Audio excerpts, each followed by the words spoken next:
ಇನ್ನು ಮುಂದಿನ ರಾಶಿ ವೃಶ್ಚಿಕ ರಾಶಿಯವರಿಗೆ ಹೇಗಿದೆ ಈ ತಿಂಗಳು? ವೃಶ್ಚಿಕ ರಾಶಿಗೆ ಈ ತಿಂಗಳು ತುಂಬ ಟೈಮ್ ಬ್ಯಾಡ್ ಆಗೈತೆ. ಯಾಕಂದರೆ 2ನೇ ಮನೆ ಶನಿಗ್ರಹ ನೋಡ್ತಾನೆ, 2ನೇ ಮನೆ ಗುರುಗ್ರಹನೂ ನೋಡ್ತಾನೆ. ಅಂದರೆ ನೀಚಭಂಗ ರಾಜಯೋಗ ಅಂತ ಹೇಳ್ತಾರೆ. ನಿಮಗೆ ರಾಶಾಧಿಪತಿ 12ನೇ ಮನೆಗೆ ಬಂದಿದ್ದಾನೆ. ರಾಶಾಧಿಪತಿ 12ನೇ ಮನೆಗೆ ಬಂದಿರೋದು ನೀವು ತುಂಬ ಕೇರ್ಫುಲ್ಲಾಗಿ ಹ್ಯಾಂಡಲ್ ಮಾಡ್ಕೊಳ್ಳಿ. ನೀವು ಎಲ್ಲವನ್ನೂ ಕಳ್ಕೊತೀರ. ನೇಪಾಳ ಅನ್ನೋ ರಾಶಿ ಬಂದು ವೃಶ್ಚಿಕ ರಾಶಿಗೆ ಬರುತ್ತೆ. ನೇಪಾಳ ಅನ್ನೋದು ನೀ ನೂ ನೇ ನೋ ಎಲ್ಲ ಅಲ್ಲೇ ಬರುತ್ತೆ. ಅದರಿಂದ ನೋಡಿರಲ್ಲ, ನೇಪಾಳ ದಿವಾಳಿ ಆಗೈತೆ ನೋಡಿರಿ. ಆನೆ ಕಷ್ಟ, ಇರಬೇಕು ಕಷ್ಟ. ಹಾಗಾಗಿ ನೀವು ಆನೆ ಬಿಡ್ಕೊತಿರೋ ಬಿಡ್ಕೊತಿರೋ ಅದು ನಿಮಗೆ ಸೇರಿದ್ದು 100%. ನಿಮಗೆ ಈ ಒಂದು ತಿಂಗಳಲ್ಲಿ ಕಣ್ಣೀರಲ್ಲಿ ಕೈ ತೊಳಿತೀರ. ದಯವಿಟ್ಟು ಹೇಳ್ತಾ ಇದ್ದೀನಿ ಕೇಳಿ.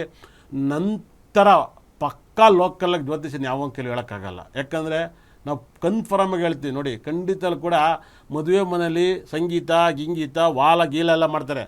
ಸತ್ತರ ಮೇಲೆ ಹಂಗಲ್ಲ, ತಮಟೆನೇ ಹೊಡಿತಾರೆ. ಆವಾಗಲೇ ಗೊತ್ತಾಗೋದು ಪಟಾಕಿ ಹಚ್ಚಿದ ತಕ್ಷಣ. ಈ ಟೈಮಲ್ಲಿ ಪಟಾಕಿ ಹಚ್ಚಿರೋದು ದೀಪಗಳೆಲ್ಲ ಗುರು ಮೆರವಣಿಗೆ ಅಂತ. ಹಾಗಾಗಿ ವೃಶ್ಚಿಕ ರಾಶಿಯವರಿಗೆ ಮೆರವಣಿಗೆ, ನೀವು ನೇಪಾಳು ಅಂದರೆ ವೃಶ್ಚಿಕ ರಾಶಿ ನೇಪಾಳ ಮೆರವಣಿಗೆ ಹೊತ್ತಿದ್ದೆ. ಹಾಗಾಗಿನೇ ಮೆರವಣಿಗೆನ ಕಮ್ಮಿ ಮಾಡ್ಕೊಂಡು ತೆಪ್ಪಗಿದ್ರೆ ಬೆಟರು. ಬಾಯಿಗೆ ಬಿಗ ಹಾಕಿ, ಇಲ್ಲ ಅಂದರೆ ನಿಮ್ಮ ಮನೆಗೆ ಬಾಯಿಗೆ ಬಾಂಬೆ ಹಾಕೈತೀರ 100%. ತುಂಬ ಕೇರ್ಫುಲ್ಲಾಗಿ ಹ್ಯಾಂಡಲ್ ಮಾಡ್ಕೊಳ್ಳಿ.